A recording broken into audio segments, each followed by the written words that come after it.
right, guys, I'm pumped to bring you this. Today we're going to be talking about God's character, especially his characteristics, when he first started creating, right? So we see that God created things like water, right? There's land, you got stuff like trees and things of that nature. What we want to look at is this. Before God created man, what attributes can we notice about him? What values, what characteristics? One of the first things that we notice that he values or his thinking is harmony. This is a very big one, right? Everything is working together in harmony. What does that mean? It means that even when you have something such as the sun, right? It's causing the water to evaporate, right? But the water goes into the atmosphere, condenses, and then comes back down, right? So this entire system is self-contained, right? It's also self-sufficient. This is really smart. God doesn't have to keep going back. Hey, I got to put in a new supply of water. Hey, I've got to add new rocks, new material. No, everything that we need is all with, and it's in this cycle.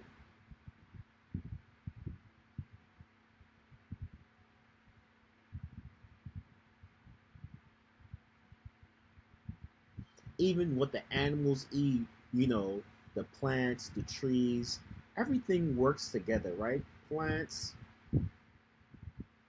animals, nature, right? The ecosystem, everything about this ecosystem works together. Now, one thing that I thought was really genius, there's no wastage. Every drop of water will find itself in usage. That's really cool. But I want to give a quick example, right? Let's just look at a seed, right? A chestnut, right? And we're just going to draw some lines. Now, think about how this chestnut can be used, right? It can be used as food. It can be used to grow another tree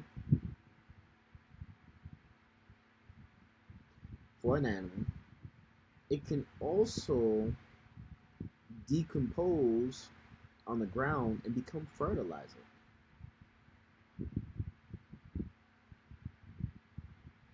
Isn't that beautiful in terms of how he created that? And this doesn't just apply to the chestnut. There's animals that are symbiotic. They feed off of each other, right? So there's multiple purposes. I know, for example, there's a type of fish that lives in the gills or the teeth of other fish, and it cleans debris. It cleans the meat and things that the predator is eating. And this is so fascinating because we begin to notice that everything has a purpose, right? Everything has a purpose. Not only that, but they're multi-purposed. Why? To help everything have balance. Right? There's certain things whereby there's diseases, right?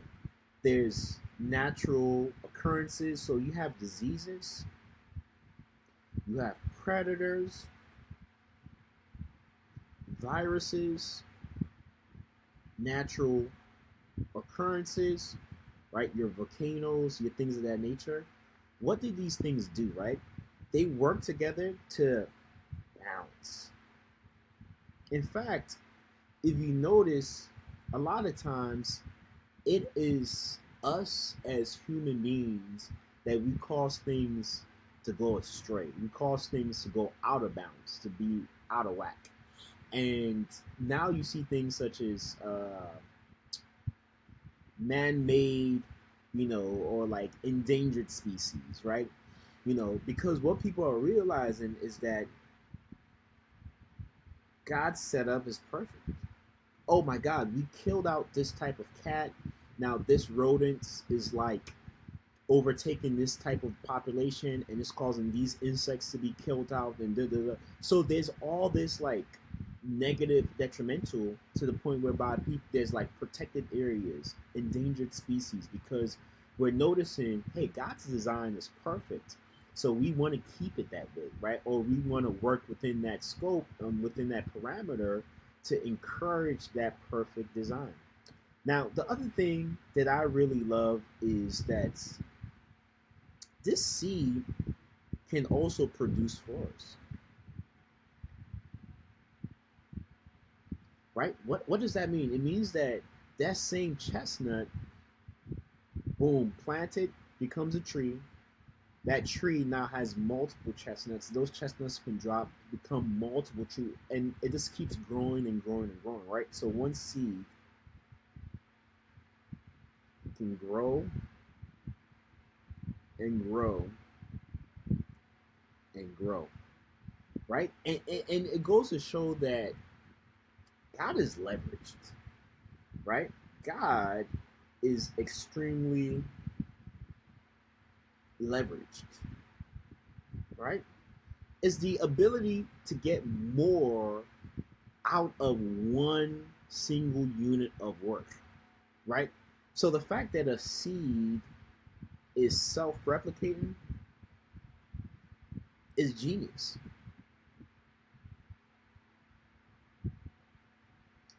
So that's one thing about God's character, his nature, is that he's a genius long-term thinker, right? So he's also thinking, God is thinking long-term,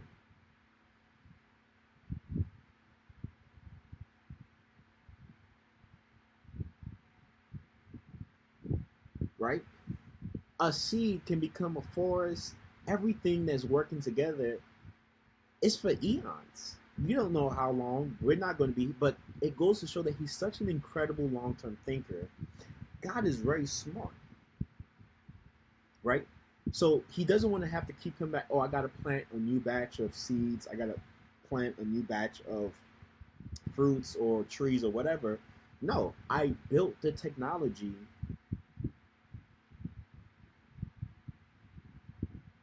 within a single seed,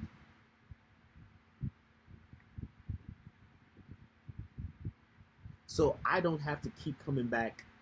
It can flow and function and operate on its own forever. And when you think about that, that's a that's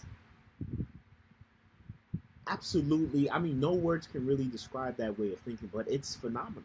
It's incredible.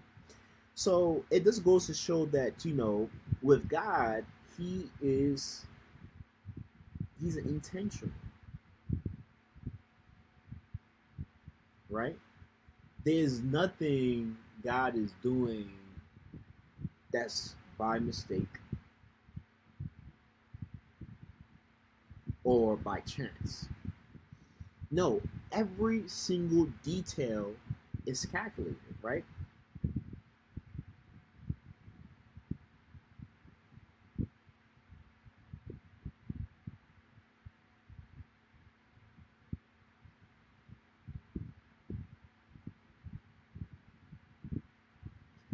Every detail. So it goes to show God is He's detailed.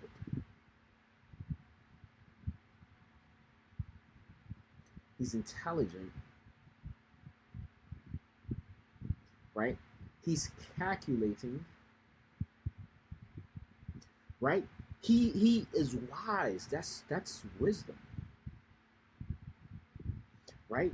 But I really love how he's also an artist, right? So he values beauty,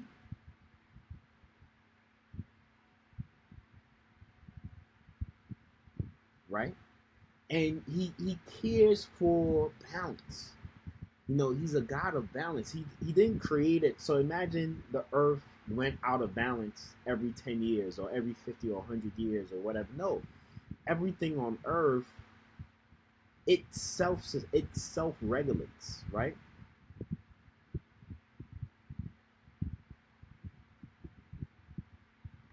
Right? So we're beginning to see these things about God even before he created man. and gave man a set of rules to live by or commandments to follow. He's detailed every single flora, kingdom, species, genius, right? This animal that has a claw, this one that has a beak, there's tens of hundreds of millions of thousands of all these different types of species, and each one has its own value and purpose,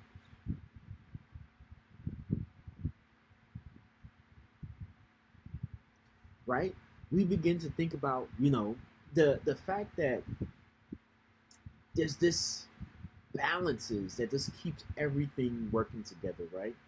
So it's really beautiful when we think about how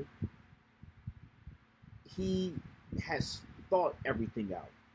One thing I really like is the no wastage. Nothing really goes to waste here on Earth, right? You can decompose and you become fertilizer. Hey, between me and you, we're going to become fertilizer, on the ground eventually one of the days when we're gone. If we're not decided to be cremated or some other kind of different, technique they're going to use. But what I wanted to do with this is to kind of just walk you through God's thinking, his character, what he valued, right? So we see harmony, right? The ability of everything to work together harmonizes. So everything works together to create Earth, to create one big picture, right? Nothing is out of whack. This animal eats this animal, this plant does this thing does this. Heck, you have fungi whose job is just to break down dead matter. So when something dies, this matter begins to grow on it, and what it does, it feeds on that dead cells or the dead skin or the dead flesh, and it begins to transform them into fertilizer. So it shows you that everything is self-containing and self-sufficient. So God loves sufficiency, or He built sufficiency into His work, right? And you see cycles, right? So everything is taught out in terms of this. Hey, we already know it's going to rain eventually. It's going to snow. There's going to be all kinds of natural, but it has a purpose. These cycles operate in order to keep the earth growing. Here's another really important thing is God is growth oriented. This is a big one.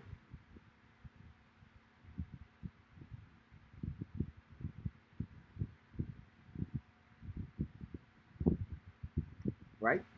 So the trees are growing, the animals are growing, everything is growing, and even when it's not growing or it's dead, it's becoming fertilizer for something that is growing. Right? We hear about the universe is expanding, these stars and these different things of that nature, right? It just goes to show God's mind and what He really values, and it's quite fascinating. It's also interesting to think about it for your business. Hey, what do I value in my business? How can I build my business or my life or my relationships based on God's design principles, based on what God valued? Obviously, if you were to synchronize the two, you would be able to infuse the wisdom of God into your everyday life, into your everyday business, into your everyday relationships, into everything that you're doing. Um, we see that God divides the firmaments. It's interesting, right? And He calls something good. He calls something, So there's this division that is happening within the firmaments, and I thought that was pretty cool. And also, we begin to see that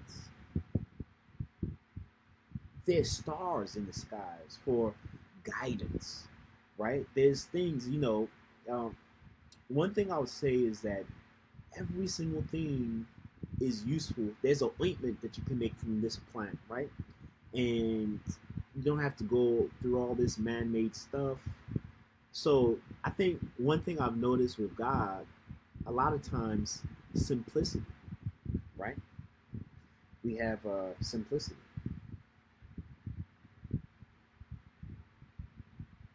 right? It's not super complex. It's not, a man-made factory, and then you see the chemicals are splurging, and you got to connect this tube to this tube. you know, simplicity is God. A lot of times, complex is man. And it's fascinating when you think about that because it is the truth. You know, a lot of man make this computer very, very complex. This MacBook, very, very complex. All kinds of diodes and electrons and circuits and microprocessors and motherboards and all kinds of stuff. God, simple. Hey, this flower does this animal does this. Very beautiful, very simple, very effective, very efficient, right? So we also see that God is effective and efficient. If he wasn't, he would have to go back and recreate a lot of the stuff because all those things would be causing chaos and different things of that nature. But that's not the case, right? We have tribes that lived, I don't know, hundreds of thousands of tens of years in the forest. Hey, we got kids. Hey, we got food. Hey, we can make cloth. Hey, we can barn and all kinds of stuff. And there's even places, Amish, that even till today, hey, they live a very simple life. They don't need all that stuff. And it's quite fascinating when you think about how God has designed us. So if you notice, we do carry a lot of God's, if not most, I mean, everything that I've written here today, we as human beings possess those traits. We possess the fact that people want balance in their life, man. People want to be leveraged, right? People want to be intentional. People want to be growth oriented. People want to be effective and efficient. Um, One big thing I wanted to talk about that I thought was interesting is this word leverage.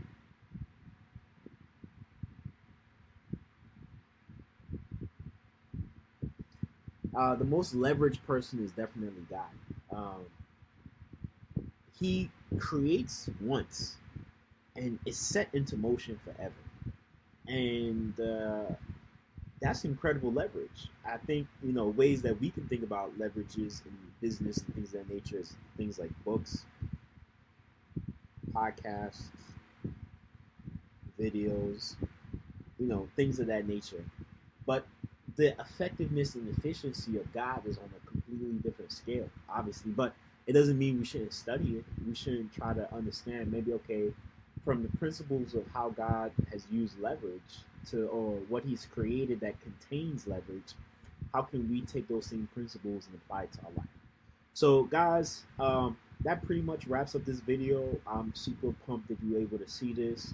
There's a book that I have out, How to Unlock Your Abundance and get millions, get partnerships, speaking deals, and all kinds of things just with a simple show. It's $7. Go grab the book. Guys, I also want you to subscribe and share this with people. And what do you want to hear next? As I go through this beautiful, wonderful book of the Bible, I'm going to be doing my best to bring this to you all. And I'm excited. Thank you for the opportunity for just tapping in and listening. God bless.